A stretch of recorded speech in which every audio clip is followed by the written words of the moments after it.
Okay, I'm trying this again. When a few people come on here, will you let me know if you can hear me or not? Because I guess when I went live a few minutes ago, there was no sound, which, I need sound for this. Can you let me know if you can hear me or if you can't hear me if I just look like I'm not talking? You can hear me? Okay, yay. Okay, yay. Awesome. Thank you guys. Okay, well, anyways, let's try this again. So hope everyone had a great first day back. Thanks, everyone. Thank you. I'm so happy it just worked by doing a new live, right? So I was hoping I didn't have to restart my computer or something. How was everyone's first day back? Any great days? Any horrible days? I know it's that transition back to work is really hard. We have to take a few days to remember what we do, remember our job, remember our lesson plans, our IEP goals. It takes a little bit of time to kind of get back in the swing of things. So I thought this would be good timing to kind of do a little live, get us all back in the groove.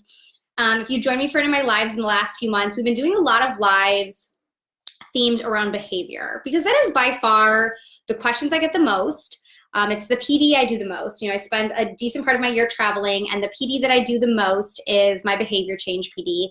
And I'm happy to do that. I love talking about behavior, and I love talking about behavior in a way that's positive and proactive and respectful to the individual. I think sometimes, that's easier said than done. So I am passionate about all these subjects. If you want to check out some of the lives that we did in December and November, you can go to the video tab on Facebook. They're also all on YouTube now, so if you want them captioned or anything, they're also all on YouTube. Oh, some of you went back last week. Yeah, some schools around here went back last week too. Someone had an in-service and go tomorrow. Everyone was tired. Yep, everyone's tired, right? Everyone's used to sleeping in. So let's give a little context to what we're talking about tonight, and feel free to drop in your comments, questions, things like that. Again, as I've always talked about, when we're doing something kind of public like this with behavior, no student-specific questions. You can ask general questions about what to do with these types of behaviors or situations, but it can't start with I got this kid, because I don't know the whole story, and it's just not ethical, confidential to share in front of all Facebook. So if you have questions, drop them in a neutral overview type format. So tonight what we're going to talk about is that feeling of having challenging behaviors seem to just take over your classroom. And maybe you've been there before, or maybe you're there now, or maybe you have no idea what I'm talking about, and bless your heart, I'm so happy you don't. But I know that feeling all too well, when your main focus is maybe one student or one set of behaviors or two students, because the behaviors are so frequent or so extreme that you literally feel like you can't focus on anything else. And shoot me a hand raise emoji, or I hear you, or I've been there too, if you've been in that season of life in your career where there is one situation that is so pressing and so important and maybe so potentially dangerous that is all you can focus on. Yeah, some of you are saying, yes, I've been there. And if you've been in those situations, it is hard for a million reasons, right? Yeah, a bunch of you saying, yep, this is my life right now. And it's hard, and you feel guilty. I did a blog post about that 2 weeks ago, because you feel like you're not giving the rest of your kids what they deserve. You feel like maybe you're not taking care of your staff, you're not taking care of yourself. And it's kind of this vicious cycle. And sometimes when we get stuck in that feeling of guilt and we are out of control and we don't know what to do next, then we don't even know how to change the behavior. So I'm going to kind of go over 4 little points to kind of gear our conversation. And of course, every situation is super different. Every kid is super different. But I think if you kind of can follow these 4 kind of best practices or overarching tips, it's not going to make it go away. It's not going to make it 100% better, but I think it can at least point you in the right direction. So number 1 is you need to do what you need to do to keep everyone safe. Everyone safe. And if that means that you're not touching IP goals, that means you're not touching IP goals. And go ahead and take this as permission from Sasha to do that, because your number 1 priority is to keep your babies safe, because your babies are someone else's real babies. Your school babies are someone else's real babies. And even if you teach junior high or high school, and your kids are 200 pounds and way bigger than you, that is still someone's baby. That's still someone's whole world. And mom, dad, guardian are putting their kids on a school bus, dropping their kids off at a school, at a classroom, and putting their trust in you to keep their baby safe. And that can be a huge responsibility. Like, it can weigh on you because that's easier said than done. And you need to just do whatever you can, whatever you have to do in this phase, in this time period, to keep everyone safe. Because if you've ever had to make the phone call, which I'm sure many of you have, that someone's been hurt or a child hurt someone else, it is the worst phone call to make. And I'm sure as a parent, the worst phone call to get. So you just got to do and give yourself permission to do whatever you do to keep people safe. The number one thing on your lesson plan is keeping everyone safe and okay. If that means you are that child's one-on-one for a while, cool. You are that child's one-on-one for a while. And I think once you kind of give yourself permission to do that, that alone helps a lot. Because when you're trying to like not let yourself be in that mode, then you can't really focus on changing that behavior. You can't really focus on helping that child. And then we feel that guilt and that pressure and that being torn. But right now, that if it's one individual child or two individual children or whatever it is, they need you. Like, they need you desperately. And they're so lucky to have you because you are the one that is going to help them learn a new behavior. There's obviously some skill deficit. Negative and extreme behaviors come from missing skills, and you're going to be the one to help them figure that out and give them new ways to communicate. So that child is so lucky to have you, and they right now need you the most, and you have to be okay with that. So that's number one, is give yourself permission to just do whatever you got to do to keep everyone safe every single day at all times. Number two is ask for help. And that sounds so cliche because we hear that all the time, but my continuation on it is keep asking for help. And I think back to a time in teaching, this was maybe like year 3 or 4 for me, where I had a really, really hard year. Like, my whole year is this like phase we're talking about, where it was just going like day to day, like minute to minute, trying to keep everyone okay, keep our heads above water. And I kept asking for help. And then I started feeling bad because, are there any people pleasers in here? Like, being a people pleaser is the worst because you shouldn't care so damn much what people think. But raise your hand if you're a people pleaser. I am a people pleaser, sometimes to a fault, and I didn't want people to be annoyed with me for some weird reason. Like, I didn't want administrators or case managers or whoever to feel annoyed with me. So I kind of caught myself a lot stopping asking for help. Like, I would ask for help. And then after a while, I could see that people were sick of hearing me ask for help, so I stopped asking. But I still needed help and support. So don't ever feel bad for asking for help too much. As long as you are being respectful, as long as there is still a need for support, keep asking and ask in creative ways. I've had, in periods of my teaching career and in classrooms that I've worked in, have the school pull in paraprofessionals or other people, not to work with the challenging student or the student with challenging behaviors, but to work with other kids. Like, hey, someone come in and pull my kids that haven't received direct service in a month and sit with them in the hallway and work on their phonics workbook, please. Like, that can be a huge relief, and that can be super helpful for you then to know that your kids are getting support from someone else. So ask whoever you have to do. And if you're not getting help, ask who else you should ask. Like, I know every district is set up different and what supports you have, but really my point here on the number 2 of ask for help is don't stop asking for help because you feel like that should, like, oh, I should know what to do.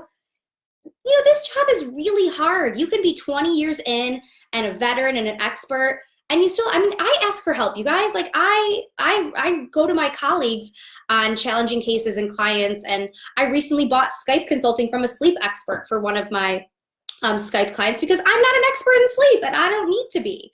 So, really kind of thinking about how you can ask for other people to support you, ask your administrators, ask your case managers, and making sure that you aren't becoming your own worst enemy. Lisa has a really good point here. She said, I get stuck getting out of that mindset that their behavior is not a reflection of me or my teaching. That is so true. And we see these challenging behaviors, we think this is our fault maybe, and it's a reflection of you as a teacher. And so sometimes even that can stop us from asking for help because we're like, oh man, I should have this under control, but you shouldn't. It's a challenging job, and especially with the way our schools are now, like across the US, I travel to schools all across the US, classrooms are overcrowded, classrooms are under-resourced, staff sizes are too low.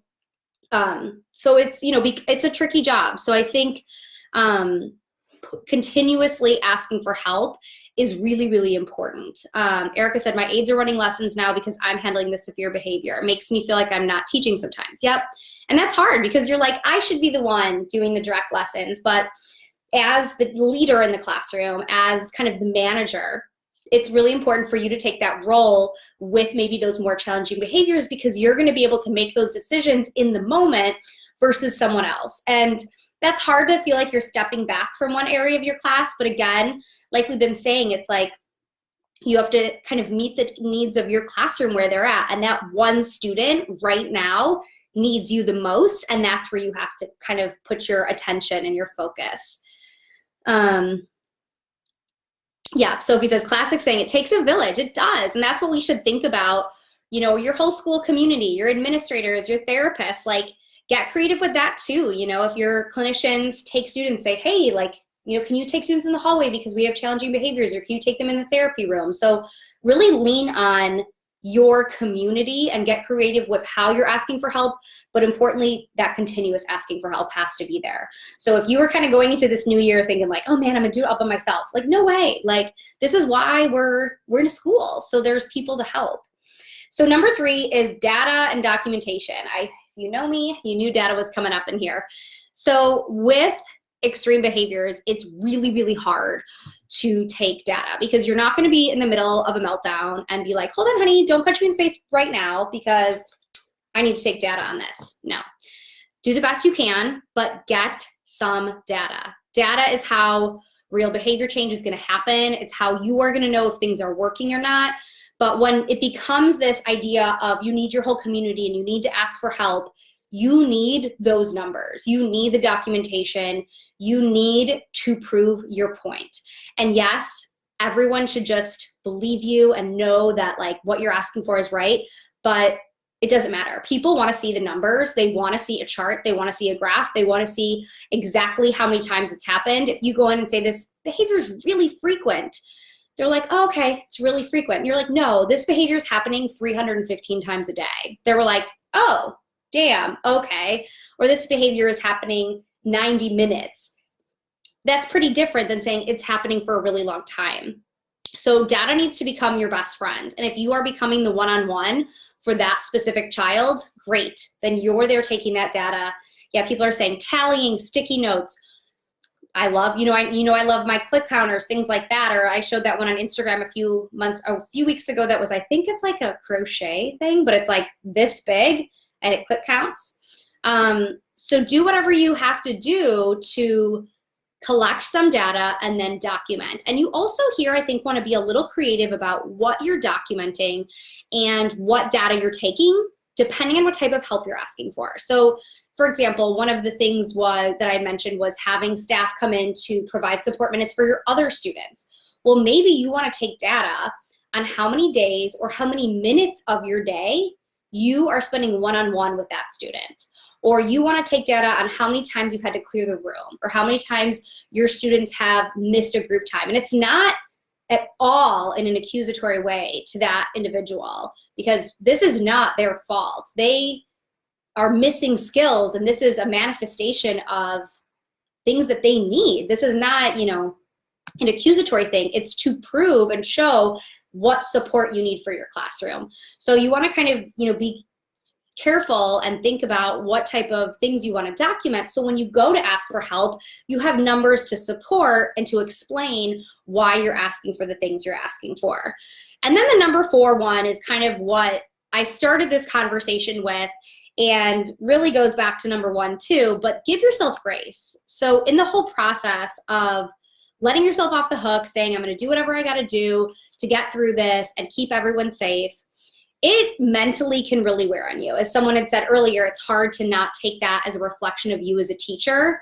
And I think especially if you're not a brand new teacher, if you've been in it for a while, when you do have this situation happen, and I've had this situation happen on my 9th year of teaching when I was a BCBA and thinking like, damn, I have a master's degree in this. I should know what I'm doing. And when those situations come, it can kind of really knock you down. So you want to give yourself grace here and let yourself have a hard day and a hard time and know that it's not going to last forever, and know that you will figure it out. But don't be so hard on yourself. And that is 1,000,000 times easier said than done. But the guilt and that pressure that we put on ourselves can be what leads to that like burnout feeling. You know, we talk about that a lot in the special ed feeling world, that feeling of burnout. And it comes sometimes from ourselves. It comes from us putting us pressure on ourselves to know what to do and to not mess up and to not be overwhelmed. And I got this and I can do all of it myself. And sometimes you can't, and that's okay. So you need to let yourself off the hook and give yourself grace. Like Erica says, self-care, whatever you need to do, whatever boundaries you need to set. That was one of the things we talked about in December on a live, was work-life balance. Put in those positive routines for yourself, to not carry this home. And, I've kind of touched on a few seasons of my teaching career where I've been in this phase. And one of the times that I talked about was kind of stemming from number 2 on continuously asking for help. Well, in the same period of time when I was not continuously asking help, what I was doing instead was continuously talking about how hard work was with pretty much anyone that would listen, like all the time. Like I would be out at a bar to drinks with people that aren't teachers, and I'm talking about how hard my job is. And I could watch people's faces kind of glaze over because they weren't listening and they didn't care, and I shouldn't have blamed them. And I couldn't stop talking about it, and that was having me hold on to it more because I just kept obsessing and obsessing and obsessing. And putting in those boundaries of just really trying to not think about work on the weekends, not talk about it or catch yourself. Be like, I vented for 5 minutes. Now I'm done and I'm going to turn it off. So really think about, what things you are or aren't doing that may or may not be productive. So my overall 4 tips today were, number 1, do what you got to do to keep everyone safe. If that means you are the one-on-one, you are the one-on-one. If that means we aren't touching lesson plans right now, we aren't touching lesson plans. Your number 1 priority is keeping those babies, someone else's whole world and baby, safe all day. So that is number 1. That is like, if you can follow that, you're golden. And some of that's a mindset shift. So it's easier said than done. Number 2 is ask for help and keep asking for help. As long as you need help and support, you need to keep asking for it. Of course, be respectful, but be creative. Think about different ways your school community can support you. Number 3, data and documentation. So get creative with your data systems, do your tallies, do your click counters, switch it up. If the insane binder system that you've made has sat on your desk all year and is like, you saw it today and you were like, ooh, that is dusty, I have used that twice, then don't use that anymore. Use something different. And document, what's going on, write it down, shoot it maybe every Friday, shoot your principal an email. Hey, this is how the week went. Here's the data. Maybe he or she never responds, but cool. You want to show that you asked to be in the loop. You are going to be in the loop, right? So loop him into what's going on, him or her, what's going on if people have asked to be looped in, and really document. And within that documentation, communicate with the parents of the child that's having a hard time in a really, really respectful way. I would really recommend having some candid conversations with mom and dad about how often they would like communication and what type of communication they would like. Because if things are happening every single day, it probably would be really hard to hear that every single day. So ask, do you want a phone call every Friday to give a review of the week? Would you like a note? Would you like a text message? What is the best way? Because sometimes at drop off, it's not appropriate to talk about it in front of the student. And it's not really the right time for a parent to receive some kind of difficult news anyway. So thinking about that data and documentation piece, really, don't be shy. Ask mom and dad, what's the best way for us to talk about this on a regular basis? People have some good suggestions in here. Google Forms, you guys know I love Google Forms, especially for this kind of proving your point piece. Google Forms can summarize and analyze your data really quickly and nicely, and you can bring that to a meeting with an administrator or a consultant to kind of show what's going on. Becky said color code and highlight the behavior of concern. And someone else mentioned, is it wrong to want to keep my staff safe as well? Absolutely not. That was what I started this with. We want to keep our team members safe. So within number one, when I say do what you have to do to keep everyone safe, that means your staff, because you're responsible for them as well. So kind of include your staff in that, everyone as well. And then number four, give yourself grace. So let yourself off the hook. You do not need to do all the things all the time and be perfect at all the things. Let yourself ask for help. Let yourself, be off duty. Take care of yourself. If that's working out, work out. If that's binge watching Netflix, that's binge watching Netflix. Control your venting and complaining, because that becomes a vicious cycle really quickly. I did a podcast episode about in December about working with difficult people, and that was one of the suggestions, is to watch the gossip, because gossip becomes this kind of snowball effect and this vicious cycle. So you kind of want to be careful of that. So those were my kind of overall 4 suggestions. And I think knowing that kind of this too shall pass, it will not be this way forever, but know if you are in this kind of phase right now, which a lot of you said they are, know that child, because I know it can get very, very hard every day. And it's, easy to sometimes develop a negative attitude, even if you don't mean to and have the best intentions, but keep reminding yourself of your why, like why you're in this job, why you're in this field. And I think that's a great way to kind of get back in touch with, the real reasons why you're here, and connect with why that child needs you. And that student is so lucky right now to have you as their teacher, or you as their parent, or you as their paraprofessional, and they need your help and support. So even on those hard days where you're thinking like, oh my gosh, not this again, know that child really needs you, and you're gonna hopefully be able to make a really big impact on that child's life. So really connect back with your why on those hard moments. So thanks to everyone on a Monday night. We had awesome attendance here. Look at that. Have to remind everyone, if you haven't been on Facebook or Instagram today or yesterday, speaking of behavior, I have a brand new free training, the Behavior Change Masterclass. It starts a week from today. Talks about all the stuff we talked about tonight, all the stuff I've been talking about in my lives, but even more in detail. I would love to have you there. It's free, 4 videos. They're awesome. I'm super excited. It really extends upon a lot of the frequently asked questions that I get after trainings. So enroll now. I put the link in the caption. Takes 30 seconds to enroll, and you can watch it whenever you want. I've had a bunch of teachers tell me they're going to watch it with their paras, which sounds amazing. But as we've talked tonight about creating this community within our schools, I think this Behavior Change Masterclass is a great way to start to build that. So think about someone in your school community who you could share the Behavior Change Masterclass with, and maybe take it together. Tag someone here, say, hey, sign up for this training with me, it's free. And hey, on Monday, let's both go home and watch it at night, and let's talk about it Tuesday at our prep, or Tuesday at our lunch break. So definitely make sure to sign up for that, because I am really, really excited about it, and it's going out a week from today. So I will see you there then, because I'm going to be doing some lives after each of the videos to answer our questions. So I want to make sure you get those videos before the live. Hope you all have a great rest of the week. Bye, guys.